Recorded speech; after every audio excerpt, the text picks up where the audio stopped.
मुंबई शहर जिसे सपनों का शहर कहा जाता है, ना जाने कितने लोगों के यहाँ पर सपने टूटते हैं और कितने लोगों के सपने साकार भी हो जाते हैं। दोस्तों, यहाँ पर अभिमन्यु श्रीवास्तव नाम का एक बिल्डर, जिसके पास बहुत सारे नौकर काम किया करते हैं। इन्हीं नौकरों में एक नौकर होता है जिसका नाम रमेश होता है। उम्र यही करीब 35 साल होती है। दुबला पतला, लेकिन काम के प्रति इतना नेक होता है। अपने काम को कभी भी वो पूरा किए बगैर जाता ही नहीं। चाहे रात को कितनी ही लेट हो जाए, वो अपने पूरे काम को कर कर ही जाता है। दोस्तों, एक दिन का वाकया होता है जब रमेश काम से अपने घर निकलता है, लेकिन उसके अगले दिन रमेश काम पर नहीं आता।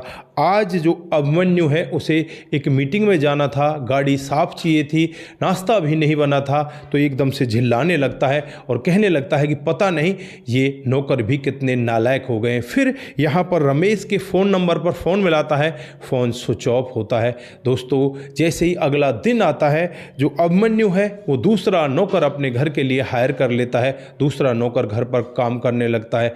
तीसरा दिन आता है, तब भी यहाँ पर फ़ोन स्विच ऑफ होता है।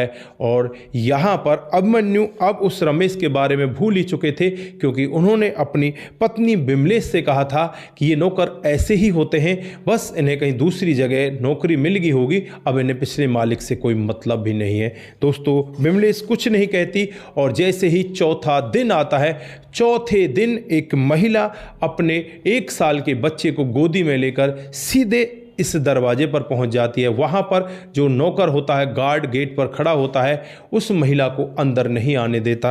अंदर बैठी हुई बिमलेश ये पूरा वाकया देखती है और उस महिला के चेहरे पर जो झुर्रियां उड़ी थी, उसके चेहरे से साफ दिख रहा था कि ये बहुत ज़्यादा बेचैन है, बहुत चिंतित है।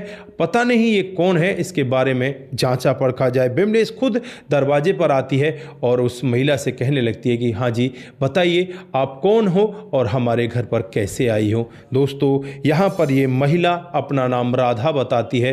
रोते हुए कहने लगती है कि मैं रमेश की पत्नी हूँ। और यहाँ पर जो बिमलेश है, वो राधा को देखकर कहने लगती है कि रमेश की पत्नी हो, रमेश कहाँ है, वो 3-4 दिन से आ क्यों नहीं रहा। राधा रोते हुए कहने लगती है कि जिस दिन आपके काम से मेरे पति घर जा रहे थे, रास्ते में उनका एक्सीडेंट हो गया और उस दिन से ही वो हॉस्पिटल में है, आईसीयू में भर्ती हैं। तो यहाँ पर बिमलेश एकदम से हक्का भक्का रह जाती। तभी यहाँ पर अभिमन्यु आ जाते हैं और फिर इन दोनों के सामने ये राधा हाथ जोड़ने लग जाती है और कहने लगती है कि साहब मदद कर दीजिए, मेरे पति का कल ऑपरेशन है, उसके लिए पैसों की ज़रूरत है, आप पैसे दे दीजिए। दोस्तों, यहाँ पर अभिमन्यु अपनी पत्नी की तरफ देखते हैं और फिर यहाँ पर पत्नी ही बोल बैठती है कि वो कौन से हॉस्पिटल में है। तो वो बताती है कि शहर के जो सरकारी हॉस्पिटल है उसमें है, लेकिन इस ऑपरेशन के लिए हमें कुछ पैसे जमा कराने पड़ेंगे। तो यहाँ पर बिमलेश अभिमन्यु की तरफ देखती है। अभिमन्यु यहाँ पर बिना कुछ सोचे समझे अपने एक नौकर को बुलाते हैं कि उस हॉस्पिटल में जाओ और वहाँ पर रमेश का सारा खर्चा देकर आओ, उसका ऑपरेशन करवाओ। दोस्तों, अब यहाँ पर राधा उनका धन्यवाद करती हुई अपनी आंखों में आंसू लिए हुए वहाँ से वापस हॉस्पिटल में पहुँच जाती है। और वहाँ जाकर जब उसे पता चलता है कि पैसा सारा मिल चुका है, तुम्हारे पति का ऑपरेशन हो रहा है, तो बहुत ज़्यादा खुश होती है और इस बिल्डर का बहुत बहुत धन्यवाद करती है। दोस्तों, 3 हफ्ते के बाद इस रमेश का वहाँ से डिस्चार्ज होता है। डिस्चार्ज करके ये सबसे पहले ऑटो में बैठकर अभिमन्यु बिल्डर का धन्यवाद करने के लिए उसके घर पर चला जाता है। वहाँ जाने के बाद जब अभिमन्यु बिल्डर को देखता है तो दूर से ही रामा श्यामा होती है, दूर से ही वो उनका धन्यवाद करने लगता, हाथ जोड़कर उनके सामने खड़ा होता है। अभिमन्यु बिल्डर कहते हैं कि अभी तुम्हारी तबीयत ठीक नहीं है, तुम घर पर जाओ और आराम करो, जब तबीयत ठीक हो जाए